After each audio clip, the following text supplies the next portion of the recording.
Leaving Neverland is a 2019 documentary film directed and produced by British filmmaker Dan Reed. It focuses on two men, Wade Robson and James Safechuck, who allege they were sexually abused by music artist Michael Jackson.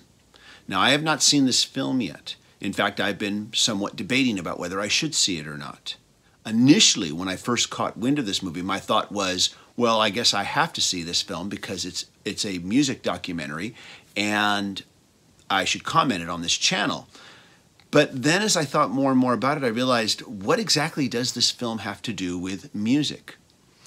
After a little bit of thought, I realized this film has nothing to do with music. Or I'm going to say it's safe to say, without having seen it, that more than likely this film has very little to do with music. Once again, without having seen the film, it seems obvious to me that what this film is actually about is sexual abuse and how the adoration of celebrity allowed for that sexual abuse to happen. But ever since finding out about this movie, it has posed a question to me that I cannot walk away from. Do I continue to listen to the music of a music artist who has possibly done really horrible things? Right now, I'm sure there are quite a few R. Kelly fans who have to ask themselves that question. I didn't have to because R. Kelly's music made zero impact on me. It's not part of my experience. It's not part of my life. I grew up listening to all those Jackson 5 hits. I love them. I still love them now. In fact, I think I may have said in the past that I'm probably more a fan of the Jackson 5 than Michael Jackson's solo work. I've never considered myself a serious Michael Jackson fan because I've never owned any of his albums, but I have enjoyed a good chunk of his hit singles, especially Billie Jean, which I used to cover back in my cover group days. In fact, I think there might be a video on the internet here on my channel of me playing that song. I do remember posting a video of it. I just don't know if it was on this channel or one of my older channels, which is now gone. Billie Jean is one of those songs that I could probably do an in-depth analysis of. In fact, back in the 80s, I even said, we should do a heavy metal version of this song, and I had it all worked out in my head, and all the other musicians that I was maybe playing with at the time looked at me like I was crazy. But I digress.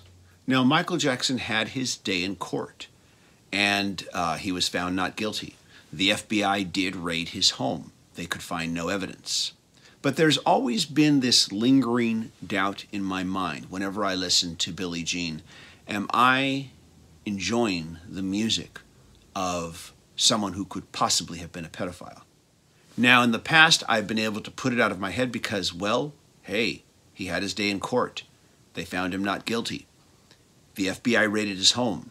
They couldn't find any evidence. So even though I've had my suspicions, I've been able to say, well, I guess we'll never know. When I first read about this documentary, though, the primary buzzword that everybody was saying was, if you ever had any doubts in your mind, you will have absolutely no doubts in your mind once you see this film. That this film will pretty much prove that Michael Jackson was in fact guilty of sexual molestation.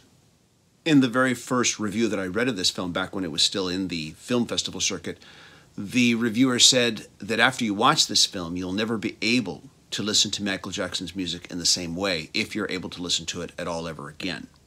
Can you still listen to and enjoy the music of a music artist, songwriter, composer, what have you, after you have learned that they did horrible things in their lifetime?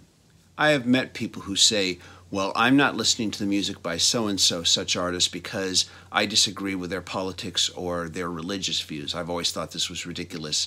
A good song is a good song regardless of that person's political or spiritual beliefs. I enjoy many music artists whose political and religious beliefs I disagree with.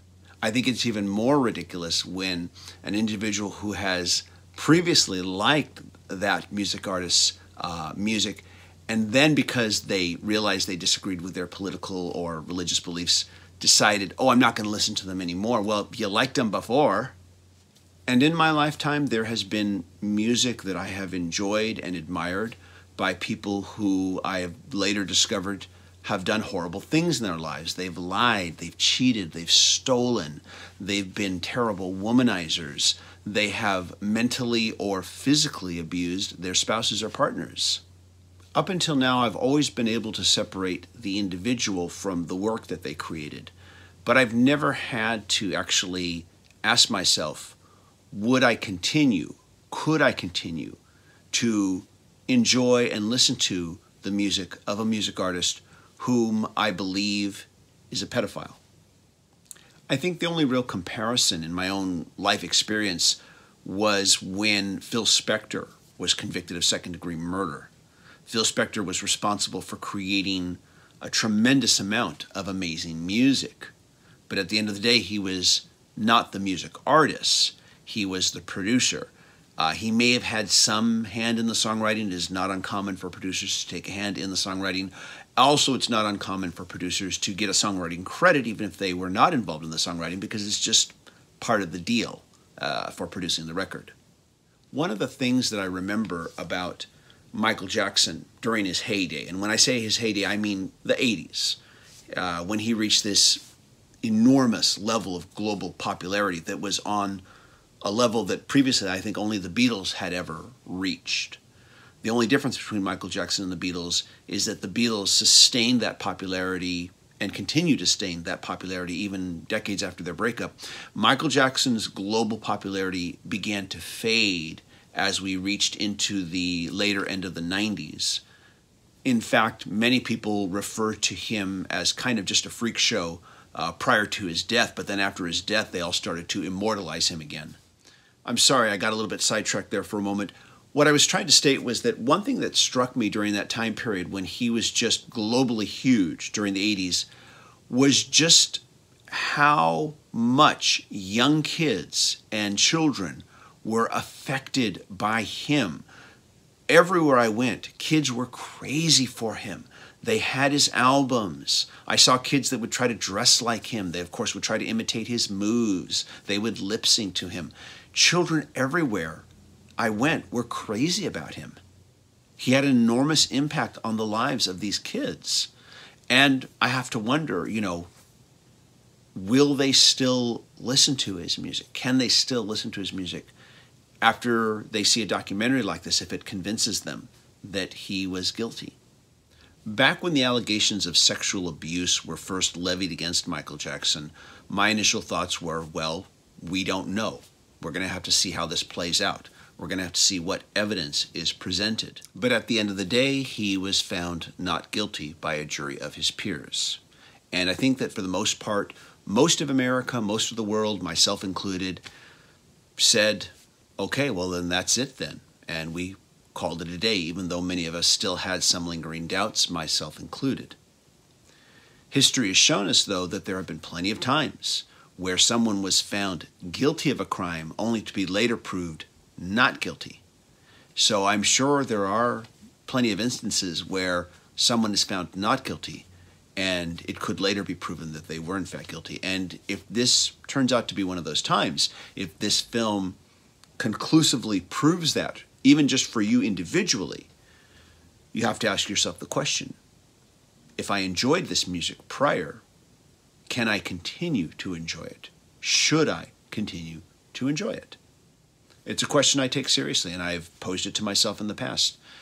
Earlier I mentioned that I debated whether I should watch the film. As to the reasons why I debated it, I will probably only talk about that if I end up reviewing the film.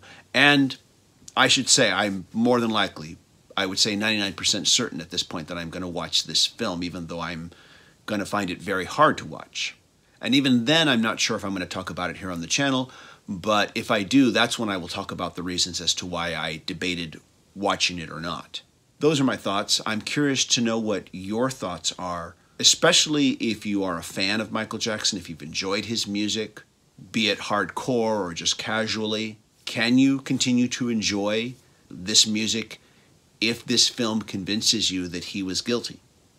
Should you continue to enjoy it? And there are other questions too. Should radio stations continue to play his music? I have a feeling that right now a lot of radio stations have, for the time being, put a hold on playing his music. But depending on how people may or may not react to this film, will determine whether or not they continue to play his music. Anyways, those are my thoughts. I'm curious to know what you think about this. Looking forward to checking out your comments. This is a serious subject, so especially now, I'm going to say please be respectful in the comments to everybody, no matter what their point of view is. Thanks, everybody. Take care. Bye-bye.